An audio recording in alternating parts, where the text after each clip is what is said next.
Hello, I'm Rosemary Rogers, an independent specialist nurse consultant in ear care who is completing a doctoral degree about earwax accumulation.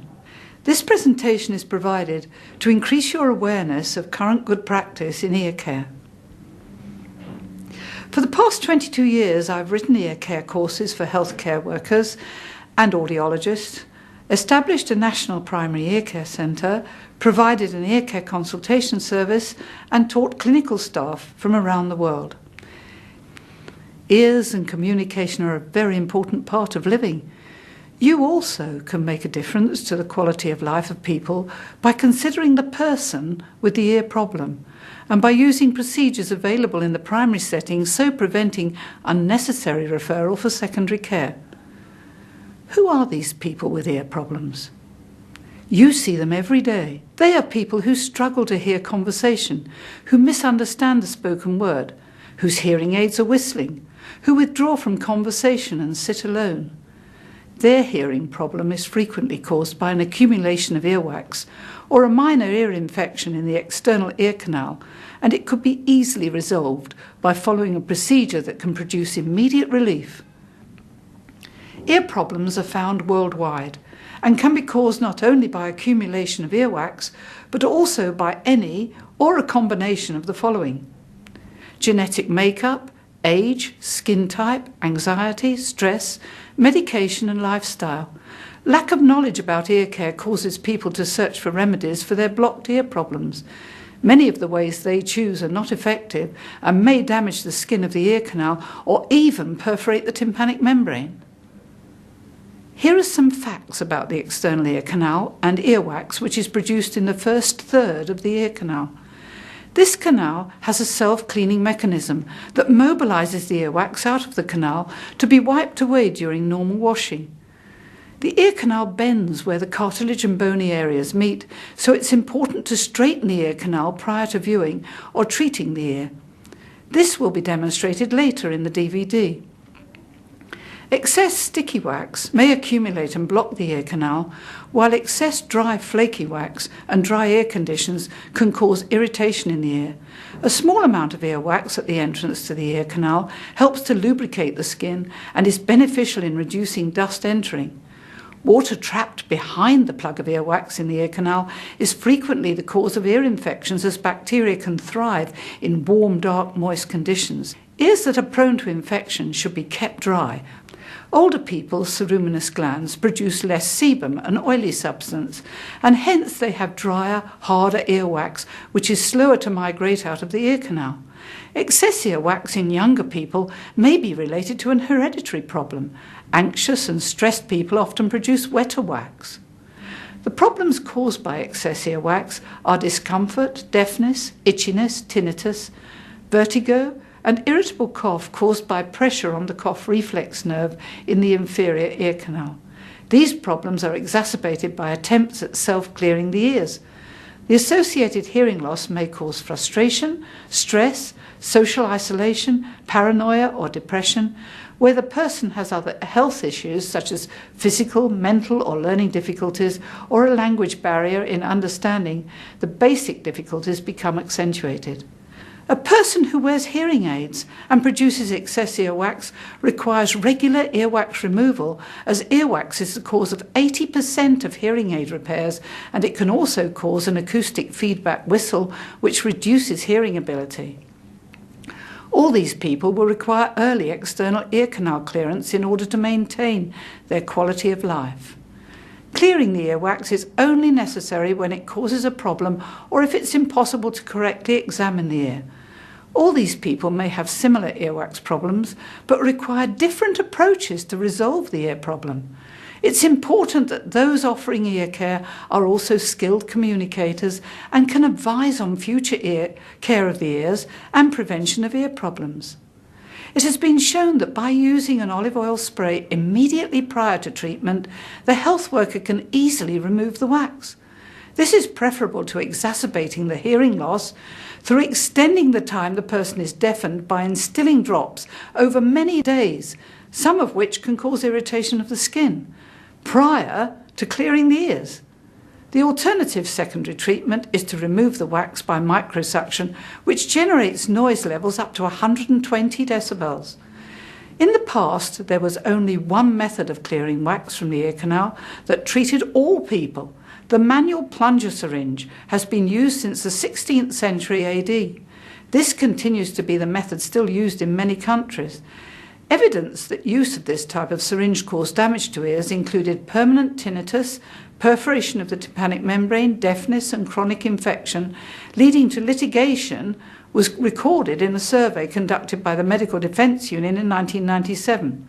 The manual plunger syringe is no longer accepted as a method of ear care.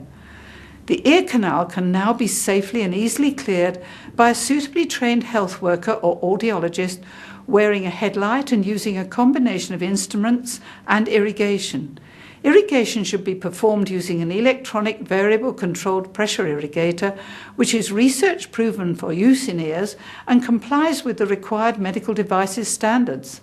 The electronic irrigator is designed to be used in conjunction with other instruments and not alone. Improved ear care treatment is also enabled by the health worker or audiologist knowing each patient's past medical history and previous ENT problems or surgery, any allergies, and present prescriptions for anticoagulant drugs. This safe, comfortable, and effective method of ear care will now be demonstrated for you.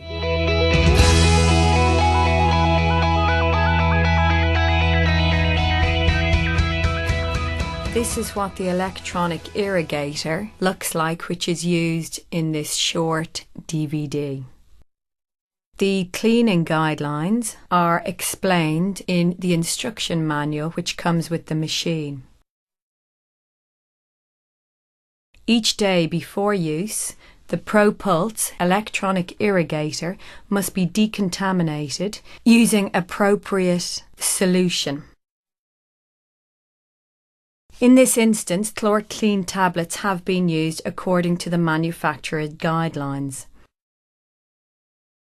The tank has been filled with approximately 500 ml of tap water which has been run through for 10 seconds. A tablet is inserted into the solution with the practitioner wearing a glove. The lid is then replaced on the machine and the tablet left to dissolve. This takes approximately 3 minutes. Once the tablet has dissolved, the decontamination solution is run through the tubing all the way to the tip. The decontaminant solution is left in the machine for approximately 10 minutes. After 10 minutes, the solution is then discarded in a sink and the container completely rinsed out with warm water. Once the container has been rinsed out and the tap has been running for more than 20 seconds, approximately 100 ml of warm water is inserted into the tank and this is replaced onto the Propulse electronic irrigator. The machine is then ran through, ensuring the warm tap water washes all the decontamination solution from the electronic irrigator. Once the solution has been removed from the irrigator, the tap water is emptied out and the machine is completely dried.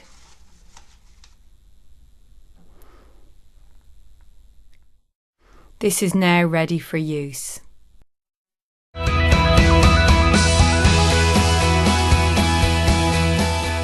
After introducing herself to the patient, the trained practitioner asks them about their reason for attending the appointment, their medical history, including any medication they may take, and problems they have had with their ears will be asked and then documented. The trained practitioner will carry out ear examination using the oroscope. The skin around and behind the ear will be examined, and the trained practitioner will establish the intervention that will be required with regards to the ears. This will be based on the clinical judgment of the practitioner, the patient's need, and local guidelines. In this instance, the trained practitioner has established that the patient has wax, which will be best removed using the electronic irrigator. The trained practitioner will then explain to the patient how the procedure works and ensures that she has valid consent in order for the procedure to be carried out. If the patient has had complications with irrigation with water in the past, then the procedure should not be carried out. If the patient has a history of a middle ear infection or otitis media in the last 2 months, irrigation should not be carried out. If the patient has undergone any form of ear surgery, apart from grommets, that have been extruded at least 2 years from the ear canal, this does not include cosmetic surgery to the pinna, irrigation with water should not be carried out. If the patient has a perforation of their eardrum, or there is a history of a mucus discharge in the last 2 years, irrigation with water should not be carried out. If the patient has a cleft palate, whether it has been repaired or not, irrigation should not be carried out. If there is evidence of an acute otitis externa or external ear canal infection, and there is pain and tenderness of the pinna, irrigation with water should not be carried out. The trained practitioner has ensured there are no contraindications to irrigation and valid consent has been obtained. With the practitioner and the patient sitting at the same level, the waterproof shoulder cape is applied around the patient's neck to ensure they will be kept dry from water and debris. The practitioner uses the headlight to ensure full visibility of the ear canal while the irrigation procedure is being performed. Using tap water and ensuring the temperature is at 40 degrees Celsius, after 20 seconds of running the tap water, approximately 700 ml of the warm water is inserted into the reservoir. The practitioner pours water onto their finger to ensure the water is warm enough for the procedure to be performed. A new single-use QRX tip is removed from the packaging, the collar is pushed back and the tip is securely held in place when the collar is released. The machine is turned on and the pressure control set to minimum setting. Using the foot pedal to start the flow of water, the practitioner and the patient, using their finger, ensure they are comfortable with the temperature of water and the noise of the machine. The patient is asked to sit sideways on the chair so they can lean on the chair to be able to comfortably hold the newt tank in place under the earlobe. Always using the headlight to aid the visibility of the ear canal, the practitioner holds the irrigation handle across the palm of their hand and they introduce it to the entrance of the ear canal. After irrigating the ear for 10 seconds, the practitioner stops and questions the patient that they remain comfortable and do not feel any water at the back of the nose or throat. As the patient is comfortable, the practitioner continues the procedure, straightening the ear canal by holding the pinna up and out. With the handle pressed against the tragus and water flowing along the posterior wall of the ear canal, irrigation is continued.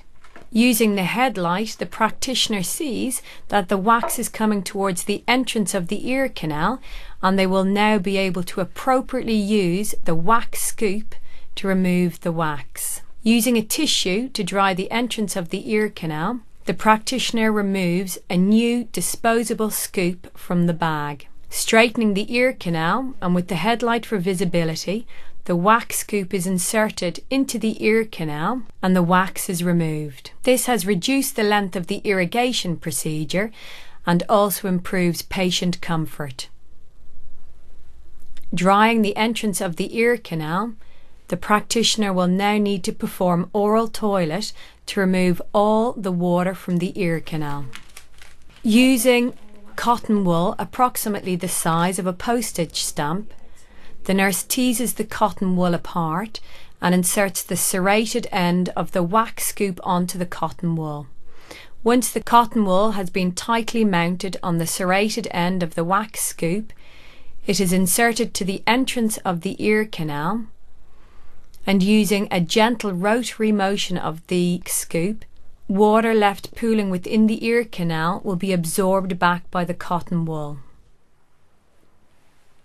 Once the cotton wool is wet, it should be discarded from the scoop, and the practitioner is re-examining the ear to ensure all the water has been removed from the ear canal.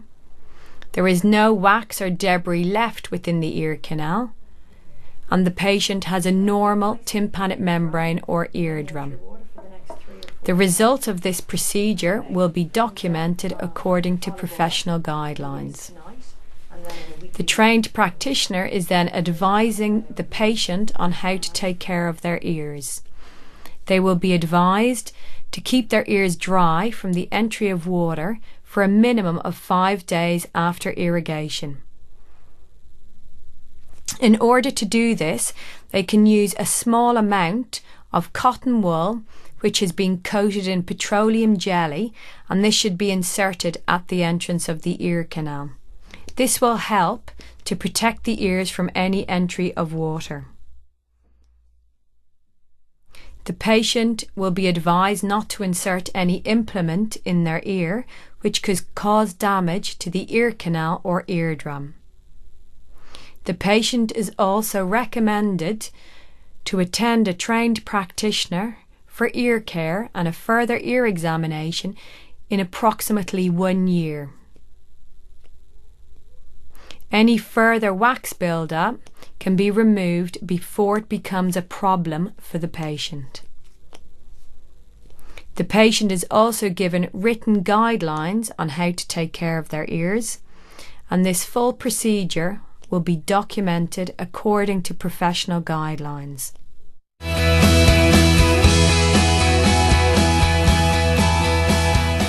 The reservoir is removed from the irrigator. All the water is discarded and the reservoir is completely dried using a lint-free cloth. The lid is also completely dried. The handle is then shaken to discard any excess water which is left within the tubing. The irrigator itself is completely dried and the handle replaced back in the holder. Once the machine is completely dried, the reservoir can be replaced on the machine with the dry lid on top to be stored until the next patient requires irrigation with water.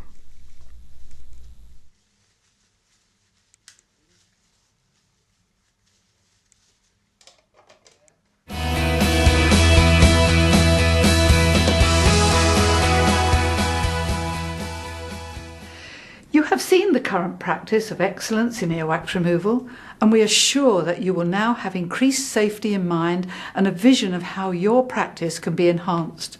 By caring for the person with the ear problem rather than just the ear, your future practice will be rewarding for both you and your patients and improve the quality of life for many people. The benefits of encouraging routine ear checks for all age groups where earwax problems have been identified has been explained. It has been demonstrated how you can make a difference in both the time and financial savings for both the service provider and patients by preventing minor ear problems becoming major problems which then will require secondary care intervention. The need for all healthcare workers performing earwax removal to be confident in practice has also been demonstrated. This can be achieved by attending excellent training in the combined use of instruments and irrigator and continuing to update learning.